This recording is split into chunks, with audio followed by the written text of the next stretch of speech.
की खराबी के चलते कुछ देर के लिए हुआ था बंद। श्रद्धालु मंदिर में अब फिर से करेंगे मां बमलेश्वरी के दर्शन। और खबरों को अब विस्तार से देखते हैं और चलिए सबसे पहले बात करते हैं विपक्षी गठबंधन की, जिसका नाम इंडिया रखा गया है। इसकी मुंबई में बैठक होने वाली है और इस बैठक से पहले पीएम पद की दावेदारी की चर्चा जोरों पर है। कांग्रेस राहुल गांधी को दावेदार बता रही है और बीजेपी ने इस पर निशाना साधा है। रिपोर्ट देखिए। मुंबई में विपक्षी गठबंधन की बैठक होने वाली है। विपक्ष की बैठक पर बीजेपी प्रवक्ता शहजाद पूनावाला ने तंज कसा है और कांग्रेस पर निशाना साधा है। उन्होंने कहा कि विपक्ष की बैठकें शुरू हुई ही हैं, लेकिन अभी से पीएम पद के दावेदारों की भीड़ जुटनी भी शुरू हो चुकी है। कभी नीतीश कुमार तो कभी ममता बनर्जी पीएम बनने की इच्छा जता चुके हैं, जबकि सीएम भूपेश बघेल और अशोक गहलोत पहले ही राहुल गांधी को पीएम पद का दावेदार बता चुके हैं। उन्होंने कहा कि बैठक से पहले कांग्रेस ने बड़ी चालाकी से राहुल गांधी को विपक्षी चेहरा घोषित कर दिया है। विपक्षी गठबंधन के मुंबई मीटिंग से पहले कांग्रेस ने बड़ी चतुराई से और बड़ी चालाकी से राहुल गांधी के चेहरे को ही विपक्षी चेहरे के रूप में घोषित कर दिया है 2024 के लिए।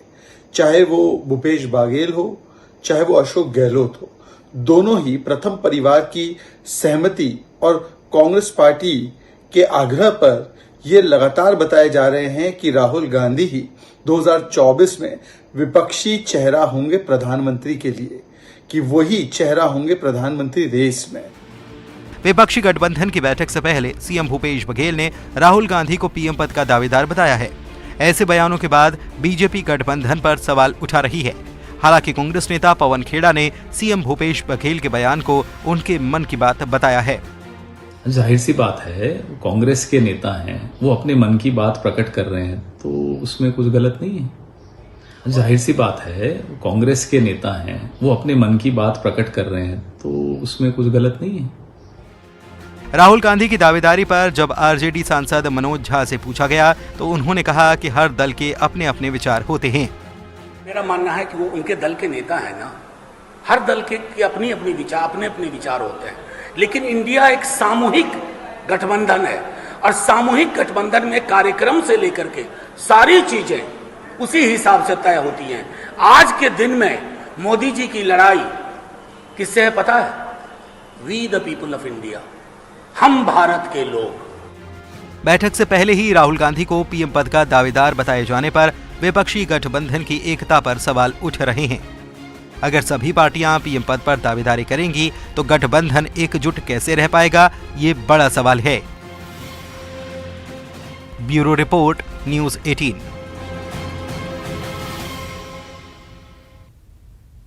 बड़े ऐलान की बात करते हैं। मध्य प्रदेश में अब लाडली बहनों को हर महीने 1250 रुपए मिलेंगे। सीएम ने रक्षाबंधन पर बहनों को बड़ा तोहफा दिया है। उनके लिए नौकरियों में आरक्षण के साथ ही और भी कई ऐलान किए।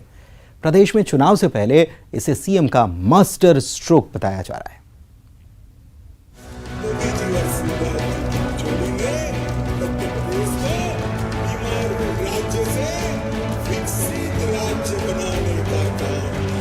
एमपी में सीएम शिवराज ने बहनों को रक्षाबंधन का तोहफा दिया। भोपाल के जम्बूरी मैदान में लाडली बहना सम्मेलन के दौरान सीएम ने बड़े ऐलान किए। लाडली बहनों के लिए कई घोषणाएं की। एक नजर सीएम शिवराज के बड़े ऐलानों पर। बहनों को रक्षाबंधन का तोहफा। सरकारी नौकरियों में 35% आरक्षण। रक्षाबंधन पर खाते में 250 रुपए। अक्टूबर से लाडली बहनों को हर महीने 1250 रुपए। 450 रुपए में गैस सिलेंडर। महिलाओं की सहमति से बंद होंगे शराब दुकान। 50% महिलाओं की सहमति पर बंद होंगे दुकान। मैंने पैसे का इंतजाम कर लिया है और अब अक्टूबर से इस महीना तो कुल मिला के 1000 और 250 ये हो ही जाएंगे। अक्टूबर से अब बहनों के खाते में 1250 रुपया डाले जाएंगे। मेरी बहनों, अब तुम्हें कोई झुका नहीं सकता, तुम पे कोई अन्याय नहीं कर सकता। मेरी जिंदगी तुम्हारे लिए है और मैं फिर तुम्हें इस राखी के कच्चे धागे की कसम खा के कहता हूं मैं जीऊंगा तो तुम्हारे लिए, और अगर मरना पड़ा तो मरूंगा मेरी बहनों तुम्हारे लिए। सीएम ने महिलाओं के लिए एक बड़ा ऐलान करते हुए कहा कि पुलिस की भर्ती में महिलाओं के लिए 30% पद आरक्षण है। अब पुलिस और अन्य सरकारी भर्तियों में 35% आरक्षण मिलेगा। इसके अलावा सीएम ने ऐलान किया है कि नॉमिनेटेड पोस्ट में भी 35% महिलाओं को नियुक्त किया जाएगा। प्रदेश सरकार की ओर से लाडली बहनों को सम्मान देने पर प्रदेश अध्यक्ष वीडी शर्मा ने कहा कि बीजेपी सरकार जो कहती है करके दिखाती है। उन्होंने कहा कि सीएम शिवराज की घोषणाओं से प्रदेश की आधी आबादी को लाभ मिलेगा। संवेदनशील सरकार माननीय मुख्यमंत्री जी ने सावन महीने के इस पावन पर्व पर जो महिला सशक्तिकरण के साथ समाज के सशक्तिकरण में सरकार हमारी लगातार काम कर रही है। आज ऐतिहासिक घोषणाएं माननीय मुख्यमंत्री जी ने की है और इन घोषणाओं के अंदर भारतीय जनता पार्टी की सरकार पुलिस की भर्ती में बेटियों को पहले 30% का आरक्षण देती थी। अब वो आरक्षण बढ़कर के 35% आज सरकार ने किया है। मैं उन बेटियों को बधाई देता हूं जो इस क्षेत्र में जाना चाहती हैं। तो दूसरी ओर शिक्षकों की भर्ती में भी हमारी सरकार ने, माननीय मुख्यमंत्री जी ने 50% बेटियों की भर्ती होगी। एक ऐतिहासिक कदम आज हमारी सरकार ने उठाया है। मुख्यमंत्री लाडली बहना योजना की राशि 1000 से बढ़ाकर 1250 रुपए किया जाना, नौकरियों में आरक्षण, प्रदेश की बहनों को रक्षाबंधन का तोहफा तो है ही, चुनाव से पहले आधी आबादी को साधने की बड़ी कोशिश भी है। Bureau report, news 18।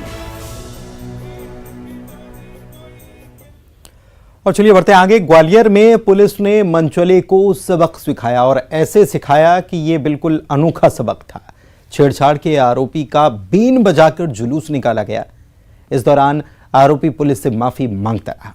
इस रिपोर्ट को देखिए।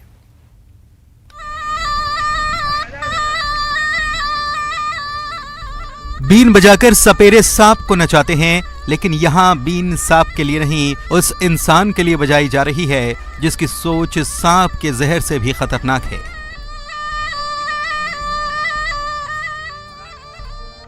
ये तस्वीरें ग्वालियर की हैं और यहां बीन बजाकर जयेंद्र रावत नाम के बस कंडक्टर का पुलिस ने जुलूस निकाला। नरवर से ग्वालियर के बीच चलने वाली बस में ग्रामीण इलाके की छात्राएं पढ़ाई के लिए घाटी गांव आती हैं। इस बस में आरोपी जयेंद्र रावत कंडक्टर है। आरोपी बस में छात्राओं से छेड़छाड़ करता था। छात्राओं ने कंडक्टर की हरकतों के बारे में अधिकारियों से शिकायत की थी, लेकिन कोई कार्रवाई नहीं हुई। फिर एक छात्रा ने हिम्मत करके घाटी गांव में पुलिस की बेटी की पेटी में एक शिकायती पत्र डाल दिया। यह पत्र घाटी गांव थाना प्रभारी शैलेंद्र गुर्जर ने देखा और फिर इसकी जानकारी एसडीओपी संतोष पटेल को दी, जिसके बाद टीआई और एसडीओपी दल बल के साथ बस स्टैंड पहुंचे। पुलिस को देख कंडक्टर हाथ जोड़ने लग गया। आरोपी कंडक्टर ने पहले तो छेड़छाड़ की घटना से साफ इनकार कर दिया, लेकिन जब पुलिस उसकी पोल खोलने लगी तो वो पुलिस से माफी मांगने लगा। लोगों के सामने कहा कि उससे गलती हो गई और अब वो महिलाओं की इज्जत करेगा।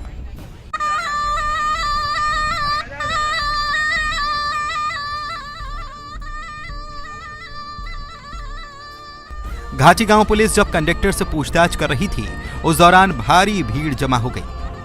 बस स्टैंड पर बैठे सपेरों को भी इस बात की खबर लगी, जिसके बाद वो बीन बजाते हुए आरोपी को थाने तक ले गए। सुशील कौशिक, न्यूज़ 18, ग्वालियर। आमतौर पर तो पानी के लिए लोग कुआं खोदते हैं या तालाब बनवाते हैं, लेकिन धमतरी में खेत में अपने आप एक गड्ढा बनते जा रहा है और खेत की जमीन धंसती ही चली जा रही है। कई फीट धंस रही है। देखिए जरा।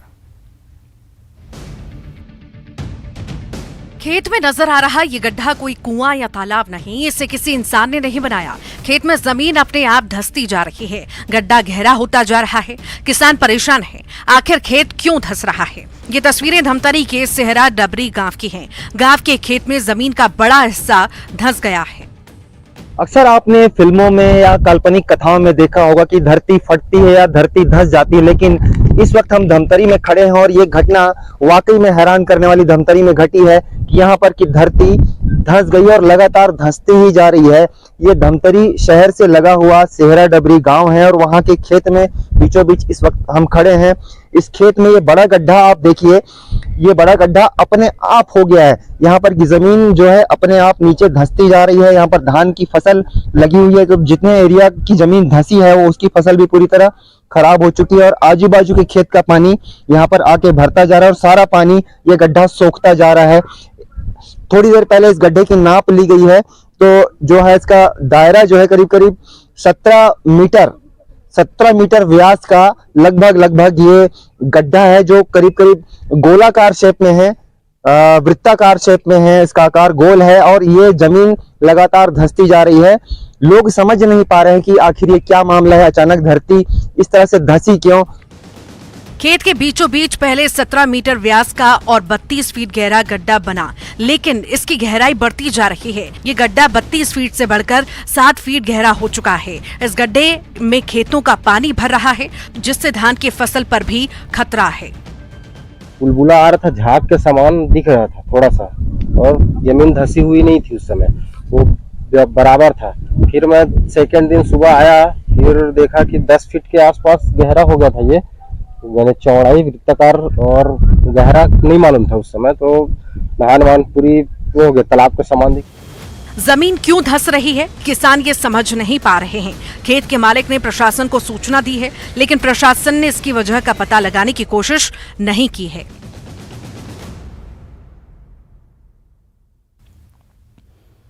हंगरी की राजधानी बुडापेस्ट में चल रहे वर्ल्ड एथलेटिक्स चैंपियनशिप में आज जैवलिन थ्रो का फाइनल मुकाबला खेला जाएगा।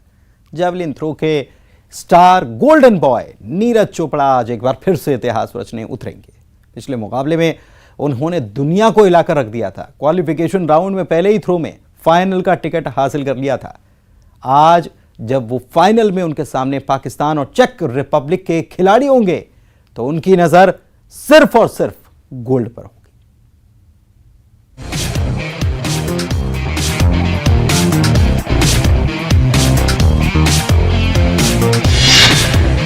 गोल्ड के लिए हो जाइए तैयार। गोल्डन बॉय करेंगे आज धमाल। जैवलिन का भाला बली तैयार। भारत के थ्रो से पाकिस्तान में मचेगा हाहाकार।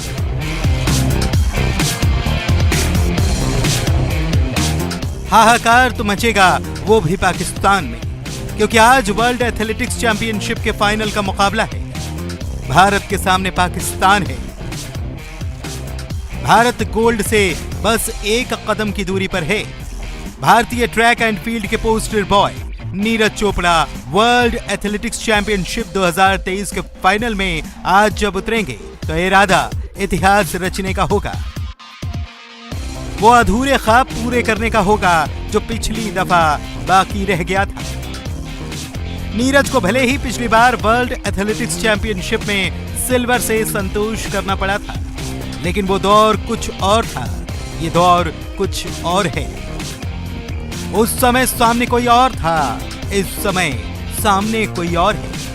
नीरज के आंकड़े बताते हैं कि आखिर ये गोल्ड के हकदार हैं क्यों। गोल्डन बॉय के पिछले आंकड़े, नीरज ने 2016 में जूनियर विश्व चैंपियनशिप में स्वर्ण पदक जीता है। 2016 में ही दक्षिण एशियाई खेल में भी भारत की झोली में गोल्ड डाला है। 2018 में हुई एशियाई खेल में भी भाला बली के खाते में सोना आया है। उस साल आयोजित राष्ट्रमंडल खेल में गोल्ड मेडल पर कब्जा किया गया था। सबसे बड़ी जीत नीरज चोपड़ा के खाते में साल 2020 के टोक्यो ओलंपिक में आई, जब नीरज ने देश को गोल्ड दिलाया। वहीं पिछले साल आयोजित डायमंड लीग में भी नीरज ने गोल्ड पर कब्जा किया था। मतलब साफ है, नीरज को गोल्ड से कम कुछ भी नहीं चाहिए। आंकड़े बता रहे हैं कि आज रात जब वो भाला फेंकेंगे, तो देश सोने के रंग से सुनहरा हो जाएगा और इतिहास के सुनहरे पन्नों में नीरज का नाम वर्ल्ड एथलेटिक्स चैंपियनशिप में गोल्ड होगा। Bureau report, news 18। और बड़ी खबर इस वक्त आपको धमतरी से बता रहे हैं। बोराई थाना क्षेत्र में पुलिस और नक्सलियों के बीच मुठभेड़ हुई है और बोराई क्षेत्र में सर्चिंग टीम के साथ ये मुठभेड़ हुई है। मुठभेड़ में एक नक्सली ढेर हो गया है। घटनास्थल से हथियार और नक्सल सामान भी बरामद हुआ है। मुठभेड़ में जो मारा गया शख्स जो नक्सली है, इसका नाम कमांडर सत्यम गावड़े का ये छोटा भाई है, ये सूत्र बता रहे हैं।